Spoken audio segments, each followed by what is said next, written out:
तो देखिए गाइस, पहले आपको जीएसटीआर 1 फाइल करनी पड़ती है, उसके बाद में अब आप यहाँ पे जीएसटीआर 3 भी फाइल कर सकते हैं। तो जितने भी लेटेस्ट अपडेट है जीएसटीआर 3 बी के 2023 के अंदर, प्लस कैसे गाइस आपको अपना इनपुट टैक्स का क्रेडिट यहाँ पे मैच करना चाहिए 3 बी के अंदर, स्टेप बाय स्टेप पूरी लाइव फाइलिंग बताने वाला हूँ। तो गाइस पूरा वीडियो यहाँ पे जरूर दिखेगा। और गाइस वीडियो को शुरू करने से बताना चाहूंगा, अगर आप लोग एक टैक्स एक्सपर्ट की मदद से अपनी जीएसटीआर फाइलिंग करवाना चाहते हैं अफोर्डेबल कॉस्ट के ऊपर, लिंक सिंपली आपको डिस्क्रिप्शन बॉक्स में मिल जाएगी। तो चलिए गाइस शुरू करते हैं। तो देखिए गाइस, सबसे पहले आपको अपने पोर्टल के ऊपर जाना है। यहाँ पे सिंपली आपको जो सर्विस वाले टैब के अंदर जाकर रिटर्न के अंदर जाकर रिटर्न डैशबोर्ड के अंदर आपको फाइल रिटर्न्स के ऑप्शन मिल जाने वाले हैं। यहाँ पे सिंपली गाइस आपको फाइनेंशियल चूज करना है और आप क्वार्टरली या मंथली जो भी फाइलिंग करते हो सबका प्रोसेस यहाँ पे सेम रहता है। तो फॉर एन एग्जांपल यहाँ पे मैं मंथली फाइलिंग करता हूँ, तो पीरियड मैंने यहाँ पे अप्रैल चूज कर लिया। सर्च बटन के ऊपर क्लिक करूंगा। तो गाइस पहली चीज तो ये कि आपकी जीएसटीआर 1 यहाँ पे फाइल होनी जरूरी है।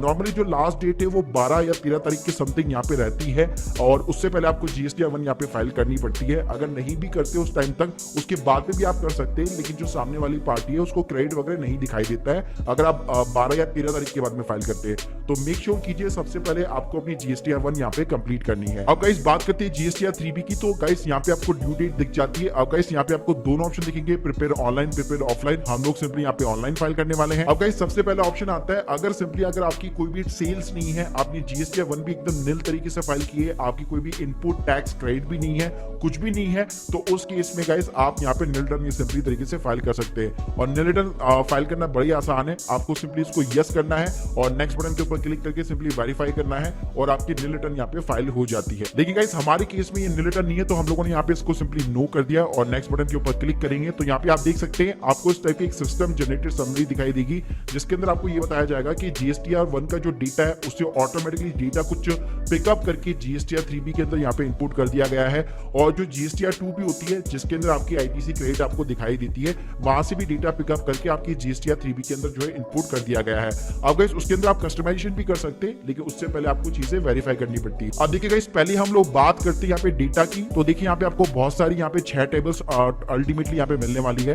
तो जीएसटीआर 1 अगर आपने प्रॉपर तरीके से यहाँ पे फाइल कर रखी तो कोई दिक्कत ही नहीं है, ऑटोमेटिकली यहाँ पे आपको डेटा फिलअप मिलने वाला है। फॉर एन एग्जाम्पल, अगर आपने अपनी B2B की यहाँ पे सेल दिखा रखी है जीएसटीआर 1 के अंदर, या B2C की अगर आपने सेल दिखा रखी है, तो गाइस जैसे आप 3.1 के ऊपर यहाँ पे क्लिक करेंगे तो गाइस यहाँ पे आपकी टोटल टैक्सेबल वैल्यू, जिसके अंदर B2B भी शामिल है और B2C भी यहाँ पे शामिल है, दोनों ही टोटल टैक्सेबल वैल्यू, जिसके अंदर कोई भी जीएसटी इंक्लूडेड वगैरह नहीं होगा, अपने आप ही गाइस पूरा फिगर यहाँ पे आ जाता है कि आपका आईजीएसटी कितना बन रहा है, आपका सीजीएसटी कितना बन रहा है और आपका एसजीएसटी यहाँ पे लायबिलिटी कितना बन रहा है। तो आपको सिंपली कुछ नहीं करना है, एक बार क्रॉस चेक करना है अपनी जीएसटीआर 1 के साथ में और इसको सिंपली कंफर्म कराना है। या गाइस आप क्या कर सकते हैं, जब आप जीएसटीआर 3 भी यहाँ पे फाइल करने की इनिशिएट कर रहे हो, उससे पहले अपना जीएसटीआर 1 जो है सिंपली तरीके से यहाँ पे एक बार डाउनलोड कर लो। तो गाइस हम लोगों ने यहाँ पे अपनी जीएसटीआर 1 की सिंपली पीडीएफ यहाँ पे डाउनलोड कर ली, ताकि हम लोग यहाँ पे क्रॉस चेक कर सके। तो गाइस आप स्क्रीन के सामने देख सकते हैं, यहाँ पे हमारी जो टोटल सेल वैल्यू थी वो 7,91,550 रुपए थी और उसके ऊपर ये यहाँ पे टैक्स बन रहा था। तो यहाँ पे ऑटोमेटिकली वही फिगर्स यहाँ पे उठ के आया है।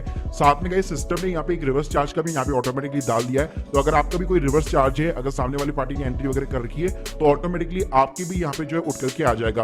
मतलब नॉर्मली आपको जीएसटीआर 3 बी के अंदर इस कॉलम के अंदर आपको डेटा को फिलअप करने की जरूरत नहीं है, सारा डेटा अपने आप ही जीएसटीआर 1 से यहाँ पे पिकअप होके आ जाता है। उसके बाद में गाइस नेक्स्ट जो हमारा इंपॉर्टेंट कॉलम है वो 3.2 है, जिसके अंदर आपको इंटर स्टेट सप्लाई डालनी पड़ती है। अगर आप एक B2C बिजनेस को यहाँ पे रन कर रहे हैं और लेट सपोज अगर आप डिफरेंट स्टेट्स के अंदर आपके एंड कस्टमर है और वहां पे अगर आप अपनी सर्विस या प्रोडक्ट वगैरह भेज रहे हैं और आपने जीएसटीआर 1 के अंदर भी अपनी B2C यहाँ पे सप्लाई दिखा रखी है डिफरेंट स्टेट्स के अंदर, तो गाइस इस 3.2 के अंदर आपको सिंपली क्लिक करना है। उसके बाद में गाइस यहाँ पे आपको प्लेस ऑफ सप्लाई दिख जाएगा। तो गाइस इसके अंदर आपको अपने सारे यहाँ पे स्टेट्स वगैरह दिख जाएंगे, लेकिन गाइस ध्यान रखिएगा इसके अंदर केवल आपको इंटर स्टेट की सप्लाई दिखाना है, यानी खुद के स्टेट का कभी भी यहाँ पे आपको अपनी सेल नहीं दिखानी है।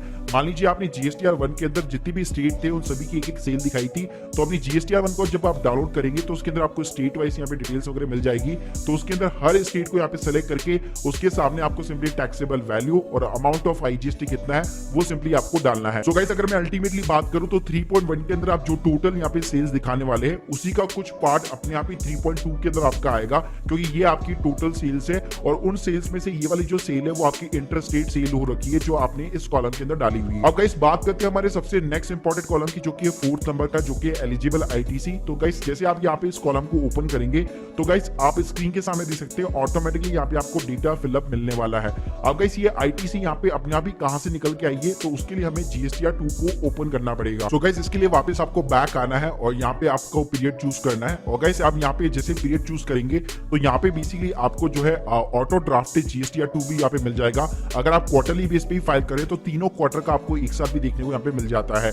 तो गाइस इसके अंदर आपको सिंपली व्यू बटन के ऊपर क्लिक करना है। उसके बाद में गाइस यहाँ पे आपको ओल्ड टेबल्स का यहाँ पे ऑप्शन मिल जाता है। तो गाइस जैसे इसके ऊपर आप क्लिक करेंगे तो आपकी गाइस जो भी सामने वाली पार्टी जिसने भी आपको जीएसटी का क्रेडिट यहाँ पे पास किया है उन सभी पार्टीज के यहाँ पे लिस्ट एक पूरी लिस्ट निकल के जाती है कि इस पार्टी ने आपको इतना इतना यहाँ पे इनवॉइस वगैरह उन लोगों ने रेज किया हुआ है और इतना आपको जीएसटी का यहाँ पे क्रेडिट पास हुआ है। तो गाइस आपके पास में भी यहाँ पे परचेज की डिटेल्स होगी तो अपने परचेज इनवॉइस को सिंपली यहाँ पे मैच कर सकते हैं और जिसने भी जीएसटी का क्रेडिट पास नहीं किया उसको आप फोन लगा सकते हैं कि भाई अभी तक आपका जीएसटी का क्रेडिट मुझे नहीं मिला है, प्लीज अपने सीए को यहाँ पे कांटेक्ट कीजिए और मुझे जीएसटी का क्रेडिट यहाँ पे पास करवाइए। सो गाइस इस आईटीसी के अंदर आप यहाँ पे कुछ भी छेड़छाड़ नहीं कीजिएगा और आप कर भी नहीं पाएंगे क्योंकि यहाँ पे जब तक आपको जीएसटीआर 2B के अंदर बेसिकली आपको अपना क्रेडिट नहीं दिखाई देता तब तक उसको आप यहाँ पे क्लेम नहीं कर पाएंगे। अगर आपको क्लेम करना भी है तो यहाँ पे आपको पार्टी को कांटेक्ट करना पड़ेगा। जब तक वो अपनी जीएसटीआर 1 फाइल नहीं करेगा आपको क्रेडिट यहाँ पे ढंग से यहाँ पे पास नहीं करेगा तब तक यहाँ पे आपका क्रेडिट जो है उठ करके आने वाला नहीं है।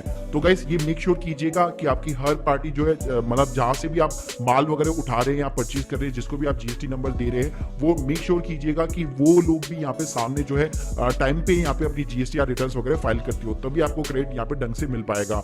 उसके बाद में गाइस कुछ नहीं करना है, इन चीजों को सिंपली आपको कंफर्म कराना है, कोई भी चेंजेस नहीं करना है। उसके बाद में गाइस सिंपली आपको सेव जीएसटीआर 3B के ऊपर क्लिक करना है। उसके बाद में गाइस आपको प्रोसीड टू पेमेंट बटन के ऊपर क्लिक करना है और गाइस यहाँ पे ऑटोमेटिकली सब कुछ अपने आप ही यहाँ पे सेट ऑफ हो जाएगा। तो आप देख सकते हैं हमारी ये टोटल टैक्स लायबिलिटी बढ़ रही थी 38,000 से ऊपर की और अगर आपके पास में ऑलरेडी यहाँ पे कोई भी जो है आईटीसी वगैरह पहले से भी अवेलेबल है तो ये अपने आप बेसिकली उसको ढंग से यहाँ पे सेट ऑफ कर देता है। सो गाइस आप स्क्रीन के सामने देख सकते हैं हमारे पास केवल 9,000 रुपए की यहाँ पे करंट मंथ की यहाँ पे आईटीसी और उससे पहले भी हमारे पास में कुछ बैलेंस पड़ा होता सभी को इसने यहाँ पे सेट ऑफ कर दिया अपने आप। उसके बावजूद भी यहाँ पे मेरे को जो है 3,890 रुपए और 6,199 रुपए का एडिशनल कैश का यहाँ पे मुझे पेमेंट बेसिकली करना पड़ेगा। तो गाइस आपको इसके लिए सिंपली यहाँ पे क्रिएट चालान के ऊपर क्लिक करना है। ये गाइस तभी आपको करना है जब आपके पास में शॉर्टेज हो यहाँ पे आईटी से बैलेंस वगैरह की।